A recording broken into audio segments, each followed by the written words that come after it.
네, 이뉴한 혁신위원장 오늘 이준석 전 대표를 만나러 부산으로 향했습니다만 사실상 만남은 불발이 됐죠. 혁신위의 갈 길이 멀어 보입니다.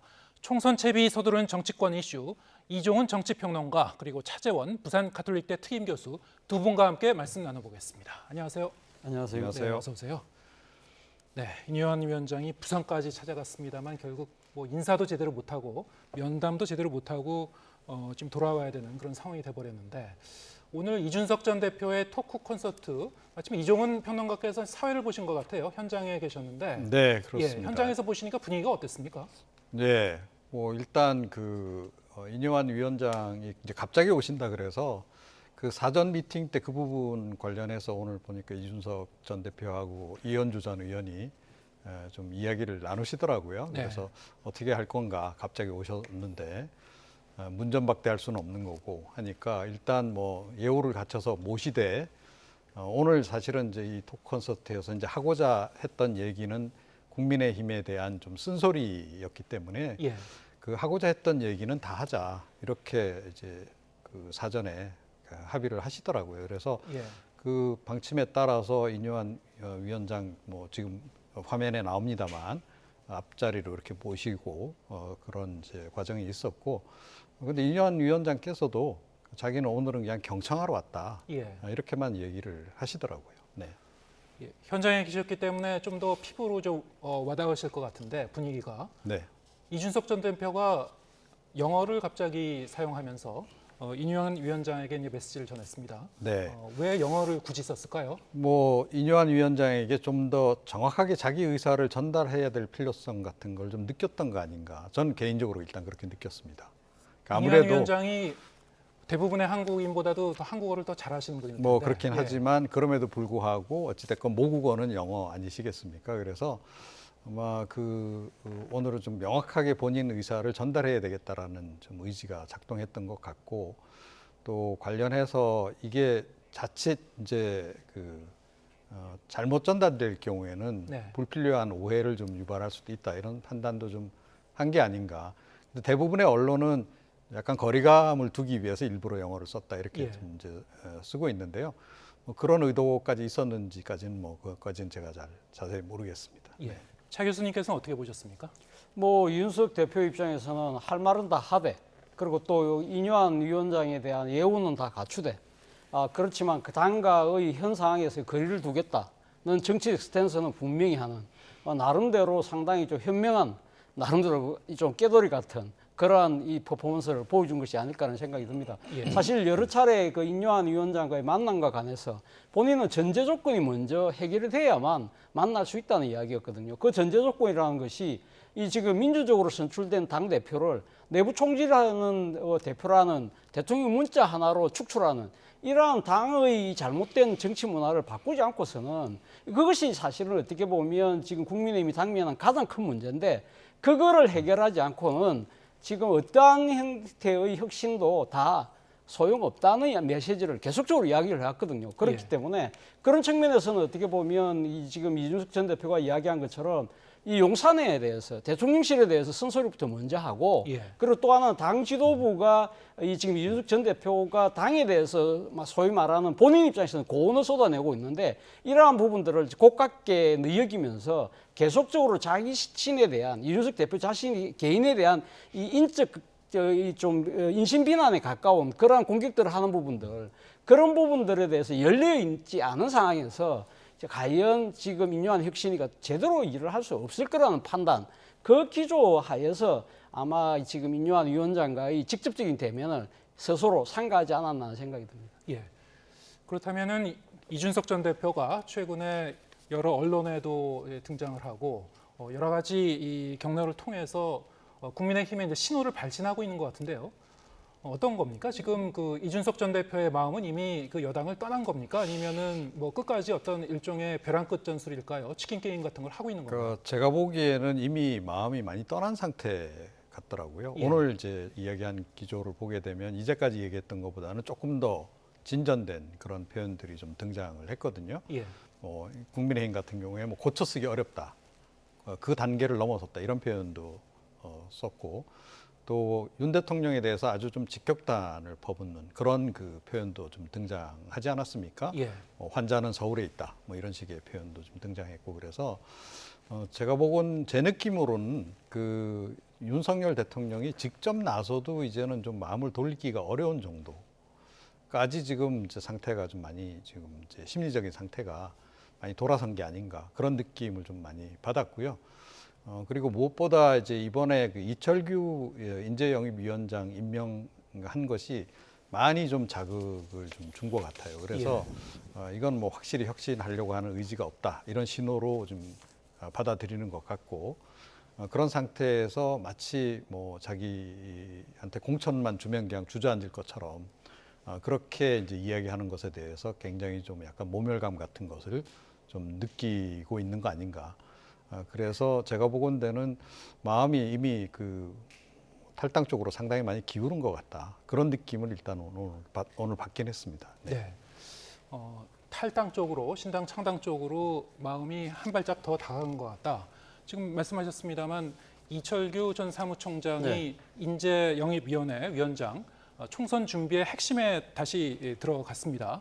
자, 이것도 어떻게 보면은 지금 인유한 혁신위원회가 비운 게 이준석 네. 전 대표와 유승민 전 의원의 징계 취소하고 뭐 이러한 움직임과는 좀 더 어떤 그 반대 방향의 또 그 움직임이 나오고 있는 것 같은데요. 어떻게 일단 보고 뭐 계십니까? 그 부분에 대해서 인유한 위원장은 상당히 또 지금 이철규 의원이 다시 인재영입위원장으로 온 것에 대해서 뭐 지금 만세를 불렀다는 이야기를 하더라고요. 예. 뭐 그 이후로는 아무래도 그러니까 지금 이 이철규 의원의 그 지역구가 이거 대구 뭐 경북이나 부산 경남처럼 영남이 아니라 강원도다. 그렇기 때문에 지역적인 그러한 일종의 뭐랄까요, 이 특권 이런 거하고는 또 거리가 멀다. 그리고 또 하나는 이철규 이 지금 의원이 경찰 고위직을 거쳤지만 예. 사실은 어떻게 보면 간부 후보 출신으로서 어떻게 보면 상당히 자수성가의 커리어를 갖고 있기 때문에 그런 측면에서 보면 정치권에 먹힐 수 있는 그런 충분한 자질을 갖췄다. 뭐 그런 이야기를 합니다만 그럼에도 불구하고 지금 인유한 위원장이 지금 이철규 의원의 그 인재영입위원장의 발탁을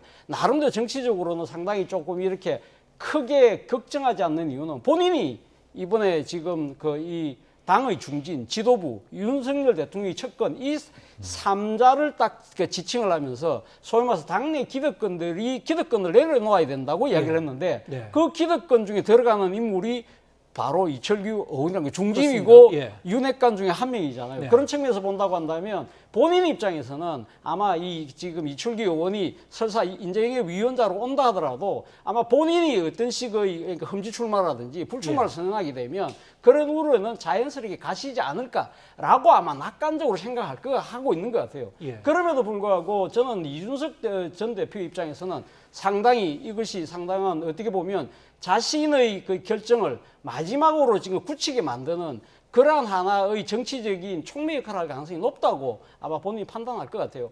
제가 생각했을 때는 아직까지는 이준석 전 대표 입장에서는 아마도 어게인 언양, 예. 어게인 평택을 생각하고 있을 가능성이 높다. 어게인 언양이라는 건 지난 대선 과정에서 본인이 잠적했을 때 그때 윤석열 후보가 이 울산 언양까지 내려와서 같이 해동해서 결국은 다시 또 하나로 합체가 됐다가 그 뒤에 또 이 선대위 해체 문제 때문에 상당히 양쪽에 극한적인 그 선까지 갔다가 결국 또 합의가 돼서 같이 이준석 전 대표가 당시 대표가 모는 전기차를 타고 평택으로 가던 그러한 상황을 본인은 충분히 가능할 수 있다라고 생각하고 있는 것 같아요. 그래서 실제 지난번 그 강서구청장 보궐선거 직후에 본인이 대통령이 국정기조를 바꾸라. 그럼 충분히 아직도 기회는 있다고 하면서 눈물을 흘렸잖아요. 그렇다고 한다면 이준석 전 대표 입장은 아직까지도 윤 대통령에 대해서 나름대로는 일종의 반전의 여지가 있다고 나름대로 생각하고 있는 것 같아요. 그런데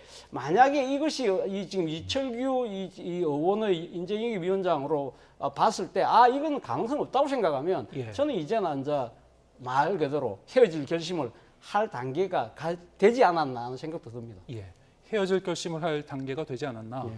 예, 그 부분에 대해서는 이제 두 분이 뭐 거의 좀 의견이 근접하시는 것 같은데 인유한 위원장이 그 건의한 당 지도부 그리고 중진 의원 그리고 윤핵관들에 대해서 불출마 혹은 수도권 험지 출마를 하라 이렇게 요청을 한 부분 말씀하신 대로 지금 당 지도부라든가 아니면은 뭐 윤핵관들 우리가 이름을 들으면 이미 알만한 그런 의원들이 줄줄이 그 당사자인 그 상황에서 문제는 본인들이 이것을 수용할까? 김기현 대표부터 이것을 수용할까? 지금 어떻게 전망하십니까? 일각에서는 어떤 그 예외적인 사례들이 하나 둘씩 늘어나면서 이게 혹시 흐지부지 되지 않을까? 뭐 이렇게 의심의 눈초리로 이제 보는 분들도 적지 않은 것 같습니다. 어떻게 보십니까? 우선 뭐 김기현 대표의 그 이와 관련한 반응이 사실은 많은 걸 이야기해 준다. 이렇게 좀 얘기할 수 있을 것 같은데요. 혁신위에서 아직 공식적으로 제안 들어온 게 없다. 예. 제안이 들어오면 종합적으로 검토해서 최종 결정을 내리겠다. 이 얘기를 했거든요. 그건 뭐냐면 혁신위원회에서 하겠다고 해서 그대로 하는 건 아니다라고 하는 거를 이야기를 하고 있는 겁니다. 혁신위에서는 그야말로 제안만 하는 것이고 그걸 할지 말지 여부는 결국 이제 최고위원회에서 결정하는 거다라는 얘기를 지금 돌려서 지금 이 얘기를 한 거다라는 거죠. 그 얘기는 뭐냐면 혁신이 제안 그대로 하지는 않을 거다라고 하는 것을 암시하는 거고 네.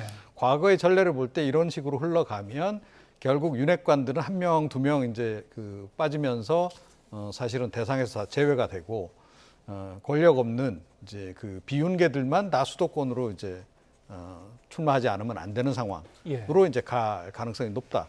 좀 그렇게 지금 당내에서 특히 비윤계들은 그렇게 보고 있는 거죠. 예. 그리고 뭐 과거 전례로 보건대도 글쎄요. 그러니까 뭐 핵심 측근들이 이렇게 희생을 한 경우는 뭐 제 경험상으로는 그렇게 많지 않았기 때문에 이번에도 성사 가능성은 별로 없다 이렇게 생각합니다. 네, 차 교수님께서도 뭐 성사 가능성 별로 없다고 보십니까? 아니요, 저는 좀 생각이 좀 다릅니다. 네. 사실은 어떻게 보면 저는 윤유한 위원장 보면서 떠올린 단어가 있는데 의당팔, 어수로 가지만 당수팔단이라는 그 정치권의 용어가 있거든요. 사실 좀 그런 측면이 있는 것 같아요. 왜냐하면 사실 지금 혁신위가 앞서 말씀했던 척권 그리고 윤 대통령, 윤핵관이라고 하는 사람들, 그 중진, 이 불출마 부분은 일종의 뭐랄까 당에 이 올리는 혁신안에 명시적으로 규정되지는 않았어요. 그렇기 때문에 구속력은 없습니다만 예. 사실은 지금 오늘 신문을 보면요, 조간 신문들이 거의 일면에다가 이 기사를 아주 비중 있게 다루고 있다는 거죠. 그거는 쉽게 말해서 여론의 지지를 받고 있다는 겁니다. 그렇다고 한다면 아마도 제 생각에는 당 지도부는 지금 이 제안을 상당히 무겁게 받아들일 수밖에 없다는 것이죠. 여론이 지지를 하는데 그러면 지금 총선을 앞두고 있는 당 지도부 입장에서 그걸 무시할 수가 없잖아요. 예. 그런 측면에서 본다고 한다면 아주 구속력을 갖춘 제안이 아니라 이런 식으로 어수룩하지만 상당히 아주 고단수로 이렇게 이 여론을 선점해서 이렇게 몰아가는 형태가 저는 인요한 위원장이 상당히 정치력이 탁월한 것이 아닐까 하는 생각이 들고, 실제 만약에 지금 인요한 위원장의 생각이 그런 의도라고 한다면 이걸 받아들이지 못하는 국민의힘 지도부는 사실은 어떻게 보면 총선에서는 승리할 가능성이 상대적으로 희박해질 수밖에 없다는 것이죠. 그렇기 때문에 저는 아마 상당한 여론의 압박을 저는 아마 지금 김기현 지도부가 심각하게 받아들일 가능성이 높다. 그런 측면에서 본다고 한다면 상당히 저는 이 부분이 먹힐 가능성이 크다는 생각도 듭니다. 예, 알겠습니다. 자, 이번엔 더불어민주당 상황도 좀 얘기해 보겠습니다. 민주당이 이제 총선 전략과 방향을 하나하나 이제 짜갈 총선 기획단을 출범을 시켰죠. 비명계에서는 좀 반대가 있었는데 이재명 대표가 이 총선 기획단장에 조정식 사무총장을 임명을 하고 지금 그 전반적으로 그 위원 대부분도 좀 친명계로 꾸려진 게 아닌가 뭐 이런 분석이 나오고 있습니다. 네. 어떻게 보셨습니까? 뭐 실제로 그렇죠. 그러니까 이제 비명계들이 벌써 반발하고 있는 거 아니겠습니까? 네. 어느 정도 예상을 하긴 했는데 그래도 내년 총선에서 뭐 이기기 위해서 비명계들을 좀 끌어안는 쪽으로 좀 가지 않겠냐라고 하는 기대감이 좀 있었어요. 보궐선거 직후에 뭐 아시다시피 이재명 대표가 굉장히 통합을 강조하기도 했었고 그래서 그런 일말의 기대가 좀 있었던 건데 국민들의 시선이 지금 국민의힘 그 인요한 혁신위에 몰려 있는 사이에 지금 친명계가 본인들이 원하는 대로 지금 그림을 완전히 다 그려가고 있다. 뭐 다 기억하시겠지만 최근에 이제 지명직 최고위원도 친명계로 임명을 하지 않았습니까? 예. 거기에 더해서 총선 기획단조차도 뭐 이렇게 친명계 일색으로 했다라고 한다면 결국 뭐 친명 공천 그대로 강행하겠다 하는 그런 얘기밖에 안 되는 거고 지금 비명계들도 그래서 지금 굉장히 고민이 지금 많은 거로 알고 있어요. 그러니까 총선 기획단만 이제 친명계 일색으로 한 것이 문제가 아니고 이른바 이제 그 자객들이라고 하는 그러니까 이 친명계의 그 인사들이 현장에서 지금 굉장히 활발하게 지금 이재명 대표 마케팅을 하면서 지금 활동을 하고 있다라는 거죠. 이게 이제 체감이 되기 시작하니까 비명계로서는 지금 굉장히 좀 실존적인 고민에 지금 빠져드는 그런 그 상황인 것으로 그렇게 지금 알고 있습니다. 네.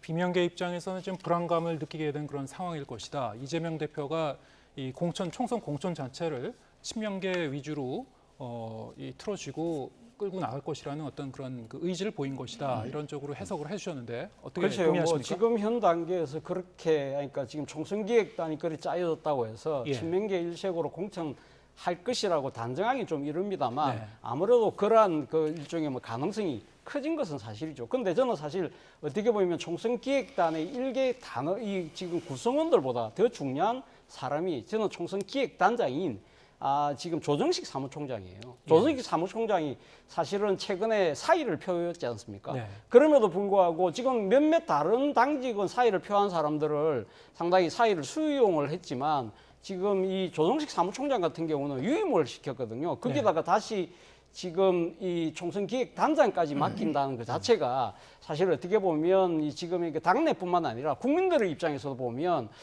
책임져야 될 사람을 계속적으로 끌고 안고 간다는 것 자체가 상당히 명분이 떨어질 수밖에 없다는 것이죠. 그런 측면에서 본다고 한다면 결국은 이재명 대표가 큰 대의보다는 결국은 일 개파에 치우치는 거 아니냐는 상당히 잘못된 인식을 자아낼 가능성이 크다는 것이죠. 그런 부분들이 저는 오히려 민주당이 걱정해야 될 대목이 아닐까 하는 생각이 듭니다. 예. 지금 총선 기획단 같은 경우에는 뭐 공천에 더 깊숙이 그 개입하는 이 조직이라기보다는 이제 전체 그림을 짜고 방향성을 제시하는 그런 조직 아니겠습니까? 결국 다음 달 뭐 한 중순이나 아니면은 뭐 한 1월 초쯤에서 공천관리위원회 윤곽이 좀 드러나면은 네. 그때 좀 더 분명해질까요? 그런데 글쎄요, 그 조직을 과연 비명계를 수용해서 그 구성하려고 할까요? 저는 이미 조정식 그 사무총장을 유임시키는 것으로부터 지금 친명계 친명 공천을 하기로 결심을 한 상태에서 다 이게 이루어지고 있는 조치라고 저는 봅니다. 예. 그러니까 총선 관련해서 어찌됐건 가장 중요한 위치에 있는 게 사무총장이라는 건 뭐 정치권에 다 알려져 있는 사실인 거고요. 그러니까 뭐 선거 운동도 전체적으로 이제 하지만 공천에도 관계하고 또 선거 자금까지 다 관리를 좀 한단 말이에요. 그런 실권자라는 거죠. 그런 실권자가 지금 뭐 선거 기획단까지 다 지금 이제 틀어쥐는 그런 그 상황이 이제 돼버린 거죠. 그래서 제가 보건대는 역대급으로 이 선거에 관여도가 높은 사무총장이 될 가능성이 높다라는 겁니다. 예. 그리고 이제 향후에 이제 여러 조직들이 이제 함께 이제 가동이 되겠죠. 뭐 그럼에도 불구하고 어찌됐건 핵심 포스트는 다 지금 장악을 하고 있다. 근데 이게 지금 국민의힘에서 진행되고 있는 일하고 똑같잖아요. 네. 국민의힘에서도 사무총장은 친윤계, 그리고 인재영입위원장 뭐 친윤계 이렇게 예. 했듯이 거의 지금 이제 어떻게 보면 굉장히 흡사하게 지금 진행이 돼 간다는 그렇습니다. 거예요. 예. 그게 서로 제가 보건대는 이게 일종의 적대적 공생관계 비슷한 건데 예. 서로 쌍방이 뭐 비난을 막 하잖아요.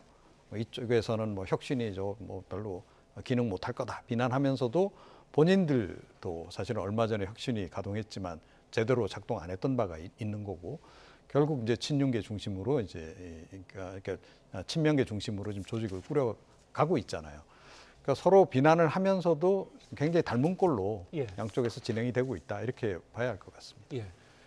지금 뭐 공교롭게도 지금 지적하신 대로 국민의힘이나 민주당이나 예. 굉장히 좀 닮은 꼴이다. 예. 예. 어떻게 보셨습니까? 뭐 앞서도 우리가 잠깐 이야기했습니다. 인유한 위원장이 그러니까 지금 이좀 친윤계 의원을 비롯한 일종의 책임져야 될 사람들을 조금 이렇게 물러라라는 식으로 아까 제의를 했다고 이야기를 했잖아요. 예. 저는 상당히 그러한 부분이 먹힐 가능성이 저는 어느 정도 있다고 보거든요. 예. 그렇다고 한다면 민주당 입장에서는 만약에 지금 국민의힘이 김기현 대표 체제가 상당히 아까 인요한 위원장이 아까 이야기하는 그러한 혁신을 받아들일 경우에는 민주당은 상당히 어떻게 보면 위기에 빠질 수가 있다는 것이죠. 네. 그렇다고 한다면 아마 지금 민주당 입장에서도 사실은 이 친명계 위주로 가는 부분에 대해서 심각한 아마 위기에 직면할 가능성이 높다. 그렇다고 한다면 일단 지금 그 당면한 문제는 결국 공천 아니겠습니까? 예. 공천에 있어서 소위 말해서 이 지금 친명계만 살리고 비명계만 잘라내는 그러한 식으로 됐을 때 과연